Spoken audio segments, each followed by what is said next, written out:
Welcome to Weird Real Life Stories with Gina Gale Gray, true tales of spirit, synchronicity, and soul wisdom.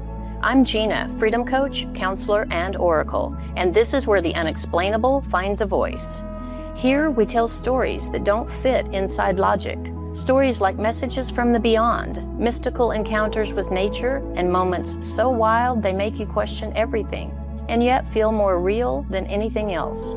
These are the stories that expand your mind, open your heart, and remind you that the invisible threads are always working in your favor. If you've ever felt something, seen something, or just known something others couldn't explain, you're not alone. You're not crazy. You're connected. This is your safe space to trust what you feel, speak what you know, and remember who you truly are. Let's begin.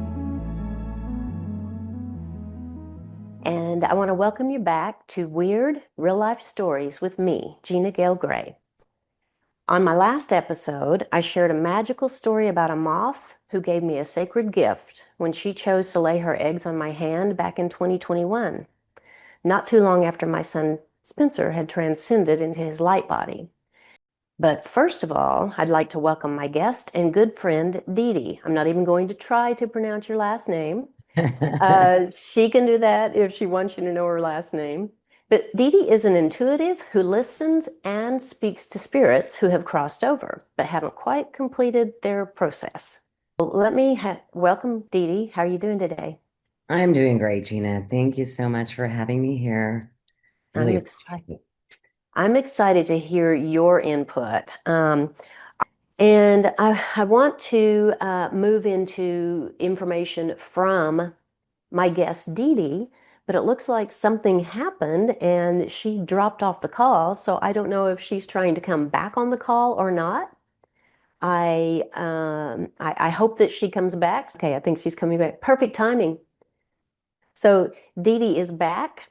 And, we're never alone in these strange moments. Spirit always finds a way to speak through symbols, through nature, connection. And DeeDee knows this very well because the way that she works with spirit and spirit beings is different than the way that I do.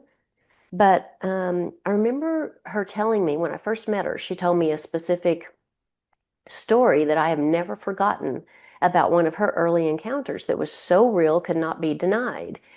And this is such a great gift. The people who have the ability to be there for spirits who haven't quite completed the journey of crossing over, maybe they still have something left to say, or maybe there's a lot of possibilities. This is not my thing, but it is your thing, DeeDee. So would you like to share with me that story that you told me about the very clear appearance of a spirit to have a message for you?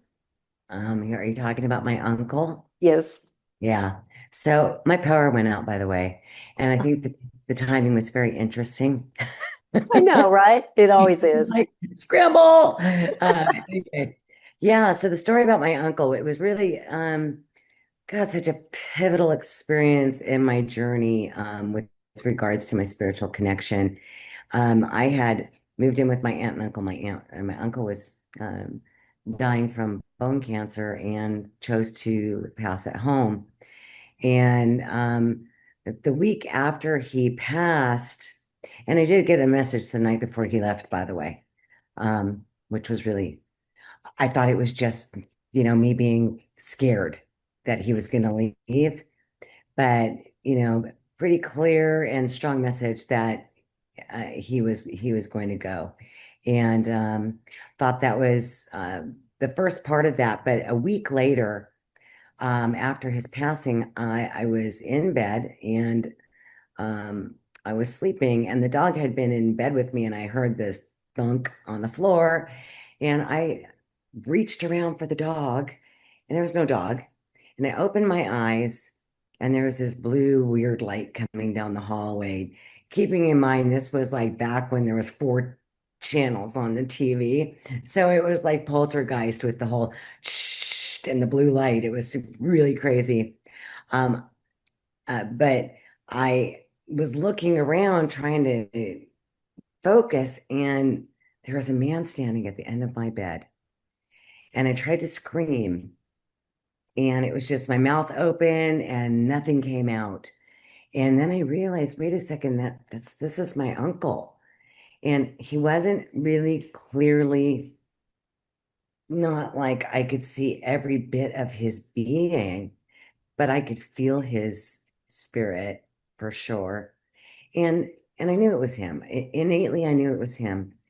And his just that figure kind of dissipated in the darkness, like little particles just dissipated.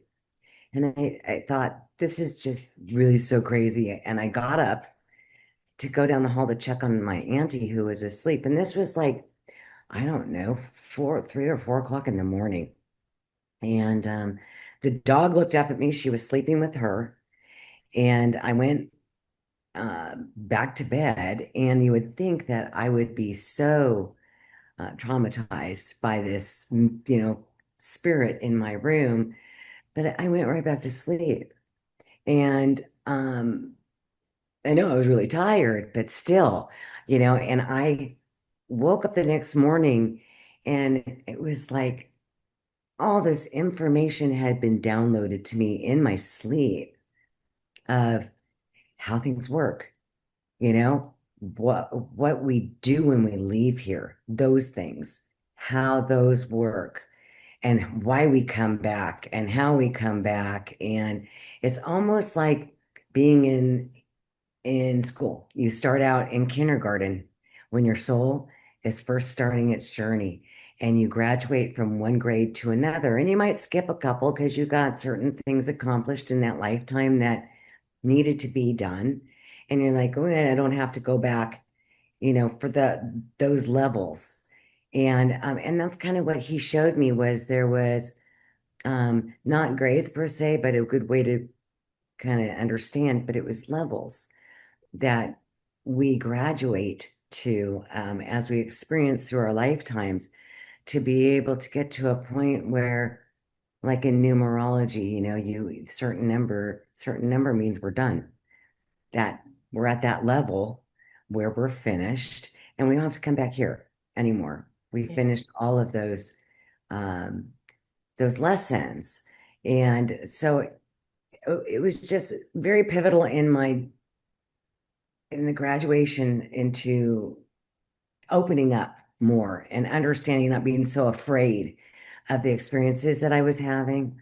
Right. He helped me to get beyond that. So that was kind of it. And I don't want to take up too much time, Gina. No, this is we're gonna have to have you back because we're gonna have to go deeper into this because I have at least a dozen questions. First of all, I want to know when you woke up the next day and you had this knowing and you started unpacking that download, what did you do with it? Did you write it down? Did you just remember it all? I shared it with a few people that were really important to me, and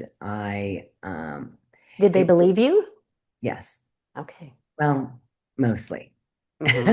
And Mostly. how old were you? 22. Okay, so you were pretty young, and this was the first time that something this profound had happened, or not?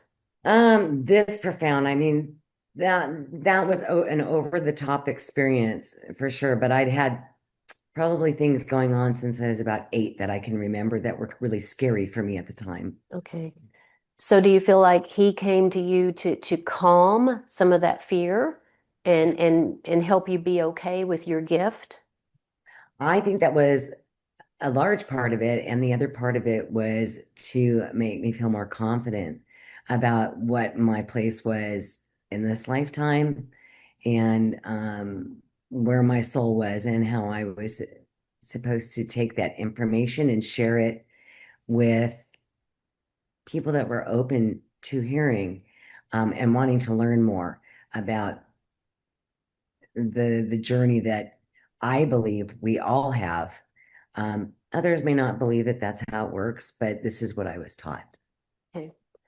Do you think that some spirits stay close because they're stuck? Or in this case, do you think that he specifically stayed behind to give you this very important information?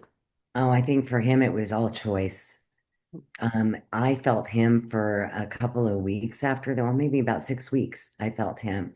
Uh, and it really interesting, like very weird, but my quiet place is like the shower. He would come and be, communicating with me. It's not like he was there, but he was, and communicating with me in my quiet place. Letting me know that he was really sorry about how he left my aunt. He did not leave her in the best of circumstances, and that he was very concerned about her, and he didn't feel confident to leave until he knew that she was going to be okay. Okay. And so, I think that's really why he hung around. And I think everybody that leaves here, I don't know that people really get stuck. I don't feel that. I think that it's a choice. Okay. That's good to know because, there are 1,000 different opinions about all of this, and different people who have different uses of their gift find out different information. So I don't think there is any good, bad, right, or wrong. I think it's such an interesting world on the other side of the veil, which is so thin and so close now. And I really appreciate you sharing your story. I definitely want to hear more because I know that this continued, and I know that you have had many experiences now with listening to and talking to spirits and helping other people. And I also know that you shut your gift down for a while. So I want to talk about that because that's something that is so important today. There are so many people that have really powerful gifts, and it's time for them to bring them back online. And these are the kinds of things that I want to hear from people. I want to hear about these messages. I want to hear about the experiences that people have had where it's undeniable. It cannot be explained away. And I just want to invite anybody who is listening, if you've had a memory, you've had an experience, and you want to share this, get in touch with me. Find me at freedomcoach23@gmail.com. Send me a message. The first 3 people to reach out to me after this show will receive a complimentary mind, body, and soul session with me. I'll do an emotion code energy liberation for you and a spirit card reading, and work with you in this capacity to kind of ask the questions that haven't been asked, so you can That yes, yes, yes. So you can figure out, ask more questions. You want better answers, ask better questions. And so it's time to peek under the hood of some of these things, and we can go back to them at any moment and just ask, what was this about? What did you want to tell me? Because it wasn't missed, it just wasn't time for it yet, right?